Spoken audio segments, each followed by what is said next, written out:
halkara parahatçılık we ynançmak geli.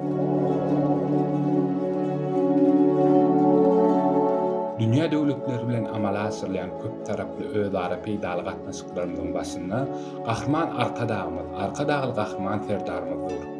Türkmen halkynyň milli lideri, gahryman arka dagly gahryman serdarymyzyň tagallalary bilen Türkmenistan watanymyz dünýäniň dürli döwletleri bilen hoşnutly gatnaşyklary, iki taraplaryň özara bählikli hyzmatdaşlygy turtalanmakda uly işler alyp barýarlar.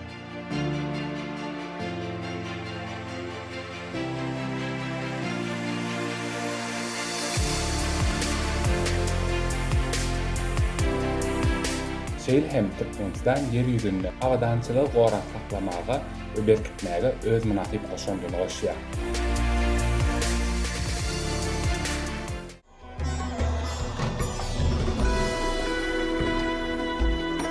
Türkmenistanyň halkara gatnaşyklary has ýerki döwürden başlanýar. Muňa mysal edip Beýik Ýüpek ýoluny alyp bolar.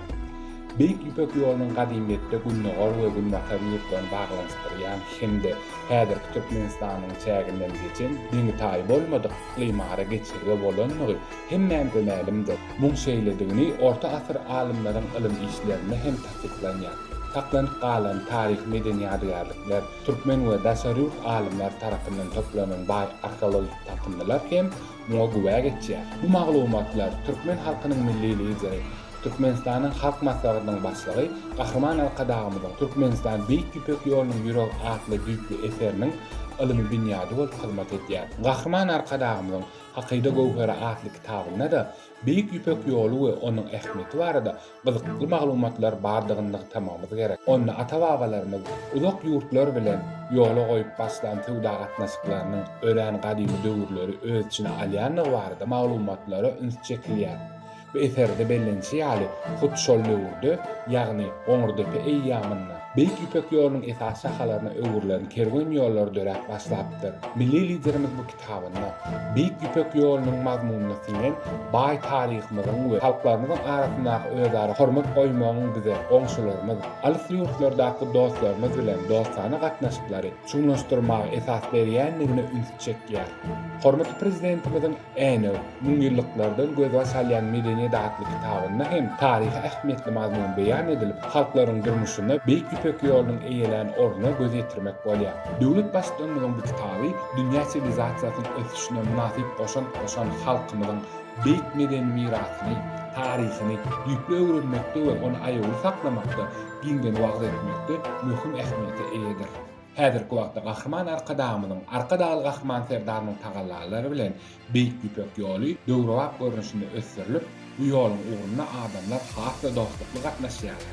Hormatly prezidentimiziň öňdönmörçilikli daşary syýasaty netijesinde ýurdumyz dünýäniň en çeme döwletleri bilen diplomatik gatnaşyklar alyp barýar. Türkmenistan Birleşen Milletler Guramasynyň bilim, ilim we medeniýet boýunça guramasy bolan UNESCO bilen has üstünlikli iň möçberli hyzmatdaşlyk alyp barýar. Milli miras gorak saklamak ulgamyny UNESCO bilen hemme taraplaryň hyzmatdaşlygy ösdürmek daşary syýasatymyzyň aýrylmaz bir bölügidir. Türkmenistan 1993-nji ýylyň 17-nji awgustynda UNESCO-nyň dowlat hukukly agzasy boldy.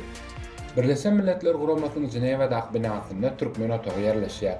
Ol Gahryman Arkadagymyň tagallalary bilen 2014-nji ýylyň 1-nji dekabryna Birleşen Milletler Guramasynyň işine ýakynan gollaw bermek maksady bilen Jenewa şäherindäki Birleşen Milletler Guramasynyň binasynda döredildi. Türkmenleriň türkmen otagyny Türkmenistanyň milli beleglerini şekillendirýän türkmen hallary we perdeler bilen bedelikdir. Ýokary teknologiýaly enjamlar bilen enjamlaşdyrylan otagda çäreler geçirmek üçin ähli derwişler bar. Esasy ýene bir zat noktamamy zerurdur. Birleşen Milletler Guramasynyň şu edara binasynda 250-den gowrak bir näçe otagdyr zallar bar. Şolaryň içinde iň naýwasy hem häzirki zaman görnüşleri ähli mümkinçilikler döredileni türkmen otagdyr. Bu otagda bir näçe dünýä ähmiýetli maslahatlar geçirilip netije gelinýär.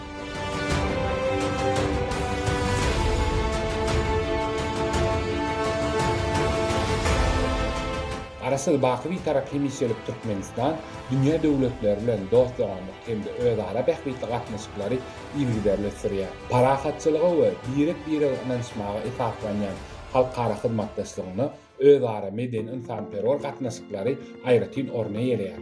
Türkmenistanyň pederlerimizden miras galan däp desturlaryň we insanperwerlik ýörelgeleriniň türkmen halkynyň dörejilik kuwatynyň milli medeniýetiniň ösürilmegine ören uly ähmiýet berilýär. Yer ýüzünde ähli umum parahatçylyk puhtalandyrmakda, halklaryň arasynda agzybirlik hemde dost ýoganlygy kemale getirmekde bu dawaralaryň ähmiýeti ören ulydyr.